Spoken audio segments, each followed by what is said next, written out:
Hello students, to আজি ভিডিওত আমি discuss কৰিম ক্লাস 9 হাফ ইয়াৰলি এক্সামৰ social science question paper.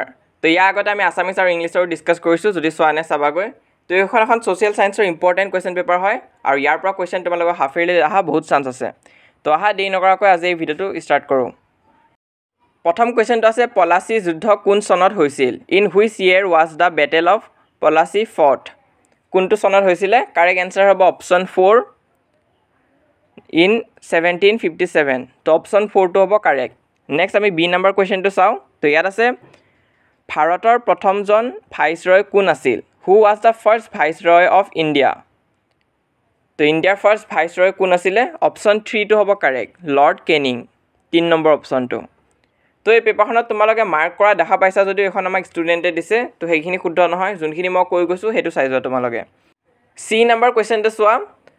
Bharat চৰকাৰৰ আইন প্ৰণয়ন কৰা হৈছিল। The government of India act was enacted কেতিয়া? কাৰেক্ট অপশ্যনটো হ'ব অপশ্যন নম্বৰ 4 1859। আহা এতিয়া আমি নেক্সট পেজখন চাওঁ। ইয়াত আছে who composed the song Vande Mataram? Vande Mataram গানটো কোনে ৰচনা কৰিছিল? কোন হ'ব? কাৰেক্ট এনচাৰটো হ'ব অপশ্যন 1 বংকিম চন্দ্ৰ চেটাৰ্জী। বহুত কমন কুৱেশ্যন হয় এইটো প্ৰায় আহি থাকে MCQটো। ই নম্বৰত আছে কেপ্টেইন ৱেলেছক অসমলৈ কোনে আমন্ত্ৰণ জনাইছিল? Who invited captain Welsh to Assam? Correct এনচাৰটো হ'ব অপশ্যন 1 গৌৰীনাথ সিংহা। তাৰপিছত এফ নম্বৰ কুৱেশ্যনটো চোৱা। ৰামকৃষ্ণ মিছন কোনে প্ৰতিষ্ঠা কৰিছিল? Who founded the Rama Krishna mission? ইয়াৰ কাৰেক্ট এনচাৰটো হ'ব অপশ্যন 4 স্বামী বিবেকানন্দ। তাৰপিছত জে নম্বৰ কুৱেশ্যনটো চোৱা।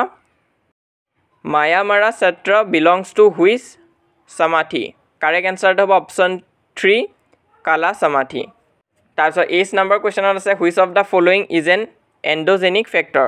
অসমীয়াটো দিয়া আছে, মই অকল ইংলিছত কৈ দিছোঁ চোৱা। ইয়াৰ কাৰেক্ট এনচাৰটো হ'ব অপশ্যন নম্বৰ 4 আৰ্থকুৱেক, ভূমিকম্প। তাৰপিছত বাকীখিনি দিয়া আছে, তোমালোকে নিজে চাই যোৱা। তো এইখিনি মই কৈ যাই নাথাকোঁ, নহ'লে ভিডিঅ'টো বহুত দীঘলীয়া হৈ যাব। কিন্তু কিবা এনচাৰ যদি নোৱাৰা মোক কমেণ্ট ছেকশ্যনত জনাবা। আৰু এটা ইম্পৰ্টেণ্ট কথা, ইয়াত তোমালোকে টিক দিয়া দেখা পাইছা যদিও সেইখিনি শুদ্ধ নহয়, কাৰণ ষ্টুডেণ্টে আমাক চেণ্ড কৰিছে। তো যদি কনফিউজন থাকে কমেণ্ট ছেকশ্যনত সুধিব পাৰা, মই উত্তৰ দিব ট্ৰাই কৰিম। ভিডিঅ'টো ভাল লাগিলে লাইক কৰি দিবা, যিমান পাৰা নিজৰ লগৰবোৰৰ মাজত শ্বেয়াৰ কৰিবা যাতে সিহঁতৰ এক্সামৰ আগত সহায় হয়। আৰু ভিডিঅ'টো সম্পূৰ্ণ চাবা, কাৰণ ইয়াৰ পিছত কিছুমান ইম্পৰ্টেণ্ট লং কুৱেশ্যনো আছে যোনখিনি তোমালোকৰ এক্সামত প্ৰায় আহি থাকে। তো এইখিনি চাই যোৱাটো খুবেই ইম্পৰ্টেণ্ট।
তো আজি এই ভিডিওটো ইমান আছিলে কিবা ডাউট থাকিলে কমেন্ট বক্সত খুদিবা ভিডিওটো ভাল লাগিলে লাইক কৰি দিবা শেয়াৰো কৰিবা আৰু তোমালোকে ইতিয়ালৈ যদি আমাৰ WhatsApp চেনেলত জয়েন কৰা নাই সোনকালে জয়েন কৰিবা তাতো ইনফৰমেশনবিলাক দি থকা হয় আৰু এই পেপাৰখনৰ যদি ফটো ফৰ্মত লাগে তোমালোকক তেনেহলে আমাৰ Instagram পেজটো ফলো কৰিবা তাত পোষ্ট হিচাপে দিয়া হয় আৰু আমাৰ চেনেলত যদি প্ৰথমবাৰৰ কাৰণে আহিছা তেনেহলে সাবস্ক্ৰাইব কৰিবা এনে ধৰণৰ ভিডিও আগলৈ আহি থাকিব